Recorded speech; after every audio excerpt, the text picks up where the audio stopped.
बीड़ में धनगर समाज एक बार फिर आरक्षण को लेकर आक्रामक हो गया है। एसटी वर्ग में आरक्षण की मांग को लेकर यशवंत सिन्हा ने शहर के जिलाधिकारी कार्यालय पर जोरदार मोर्चा निकाला।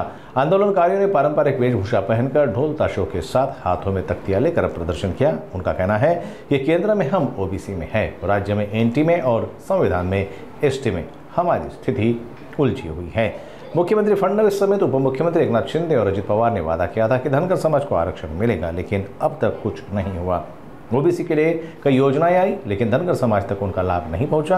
आंदोलनकारियों ने साफ शब्दों में चेतावनी दी कि अगर मांगें पूरी नहीं हुई तो इससे भी बड़ा आंदोलन किया जाएगा। धनगर समाजाची, एसटीची, अनुसूचित जमातीची, एसटीची अंमलबजावणी सांगतोय। आपल्या माध्यमातून कृपया आपल्याला माध्यमाला भी सांगू इच्छितो, धनगर समाज हा अनुसूचीमध्ये समाविष्ट आहे, परंतु या सरकारने जाणून बुजून एक खुटी मारलेली धनगर आणि धनगर।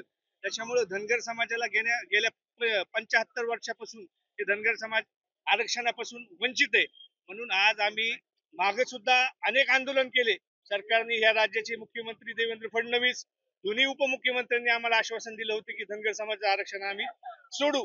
त्या ठिकाणी त्यांनी समितीही नेमली, पण समितीच्या माध्यमातून आता भी कुठलाही अहवाल त्या ठिकाणी आलेला नाही। म्हणून या सरकारचा निषेध करण्यासाठी हे आम्ही आंदोलन करीत आहोत। येणाऱ्या काळात आपल्या माध्यमातून मला सांगायचं आहे, धनगर समाजाच्या एसटीच्या आरक्षणाचा तात्काळ अंमलबजावणी करा, नाहीतर हे हे पिवळं वादळ मुंबईच्या दिशेने जाईल आणि हे सरकारला हे आंदोलन, हे धनगर समाजाचा विषय परवडणार नाही, हे आपल्या माध्यमातून मी इशारा देतो।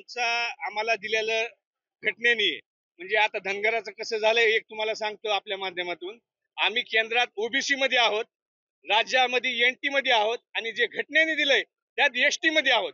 म्हणजे आम्हाला जे एसटीनं जे घटनेने दिलंय ते आम्ही मागतोय। आम्ही नव्याने काही मागणी करीत नाही, जे आम्ही पहिलं एसटी मध्ये आहोत ते आमचं आम्हाला द्या। फडणवीस यांनी ओबीसी साठी बऱ्याच योजना आणल्यात, परंतु माझं त्यांना कळकळीची विनंती आपल्या माध्यमातून, देवेंद्र भाऊंनी 2000 तुमच्या बारामतीमध्ये येऊन सांगितलं होतं की धनगराला आम्ही पहिल्या कॅबिनेटमध्ये आरक्षण देऊ, परंतु आज त्यांचे 10 वर्ष म्हणजे मला वाटते दुसरं 11 वर्ष तरी देखील धनगर समाजाचा प्रश्न मार्गी लागणार नाही।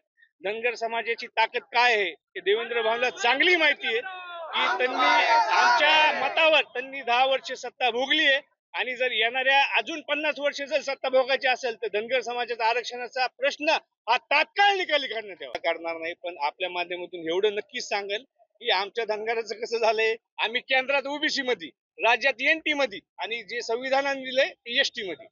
नेत्यांची काय भूमिका आहे तुमच्या समाजाच्या, ते कशा पद्धतीने पाठिंबा? नाही, बघा, शेवटी आपापल्या मार्गाने आपापल्या पद्धतीने सर्व जो चळवळीतला नेता असतो तो आपल्या पद्धतीने काम करतात। राजकीय पाहायला गेलं तर राजकीय